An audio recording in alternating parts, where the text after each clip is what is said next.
Hey everyone, welcome to another edition of your ultimate neurodiversity game changer guide. Weekly wisdom for the week ending June 20th, 2025. I'm Nikki Palamountain from Dyslexia Unpuzzled. This is the podcast where we talk about real strategies that actually work for neurodivergent individuals.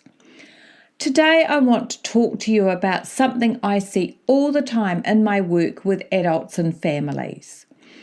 It's the quiet toll of neurodivergence when it's misunderstood, unsupported, or hidden.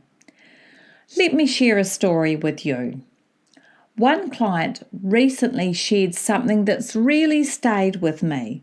They'd told me they'd spent most of their life believing they weren't intelligent, that they were somehow less capable than others, not as educated, like no matter where they were, they just didn't quite measure up. Beliefs like that don't just appear. They take root early on and often go unchallenged for years.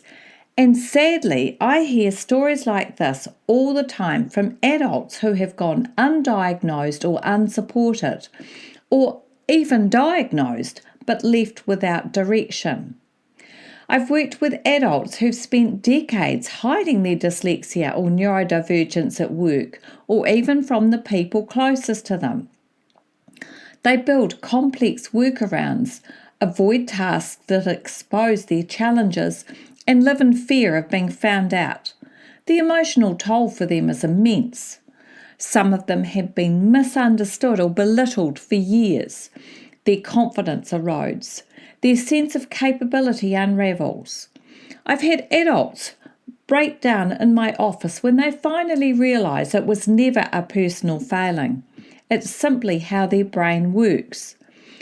That moment of understanding is powerful, because once people understand how their brain works best, everything starts to shift. Another client struggled with industry-specific jargon. They were frustrated, constantly doubting themselves, and it showed in how others treated them.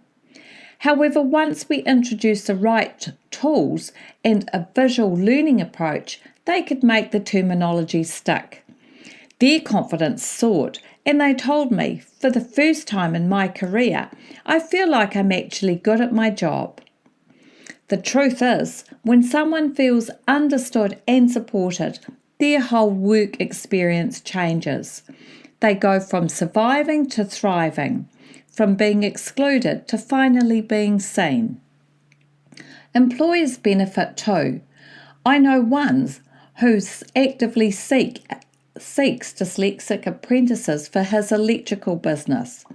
He told me about one apprentice who could visualise an entire second floor of a building and intuitively knew where every cable needed to go without ever looking at the plans. Now that's not a weakness, that's a gift. And this is what true inclusion looks like. It's not about ticking a diversity box. It's about genuinely valuing how different minds work. Companies with neurodiverse teams can be up to 30% more productive when they're properly supported.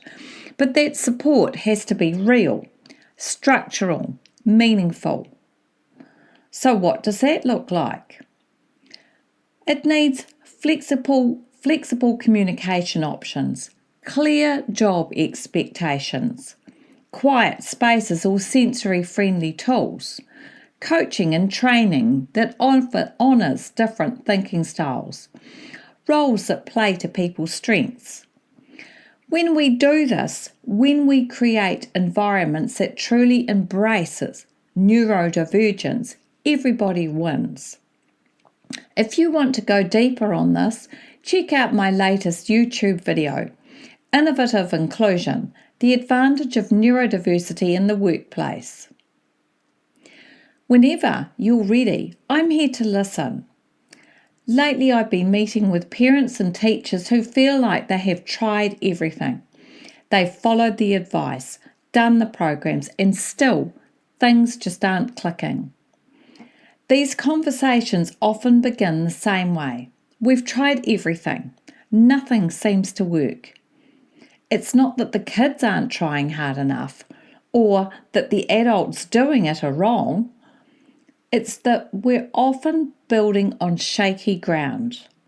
What I offer isn't a quick fix. It's foundational.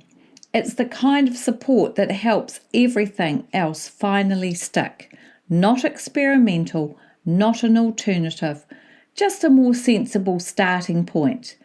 And when that lands, there's a wave of relief. They haven't been failing. They've just been missing the base layer that learning needs. If that resonates with you and you're ready to stop stacking new things on top of an uncertainty, reach out to me when it feels right. You can schedule an in-person initial meeting through the link in the show notes. And hey, if you're ready to make reading fun again, I've created something special for you.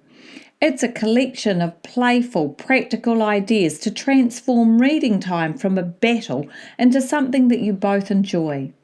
No complex strategies or long lists, just simple shifts that work.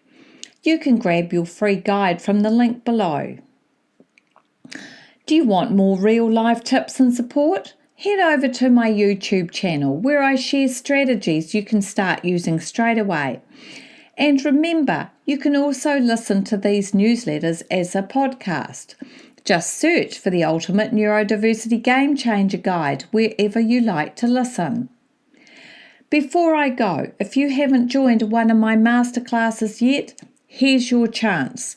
The last chance for registration.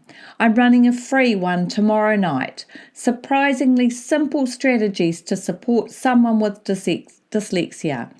Wednesday, 18th of June at 7 o'clock p.m. New Zealand time, live and online. You can join from anywhere. Just register by emailing me at dyslexiaunpuzzled@gmail.com.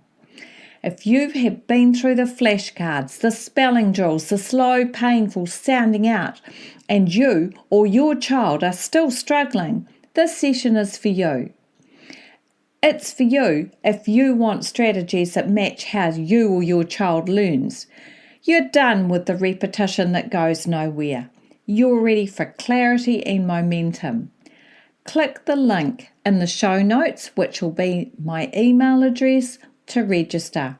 Real change starts with real understanding. Thanks for being here with me. I'll see you next time. If you'd like to connect, you can email me anytime at dyslexiaunpuzzled@gmail.com, and I'd love to see you over on social media. You'll find me on Facebook, Instagram, and LinkedIn at Dyslexia Unpuzzled. See you next week.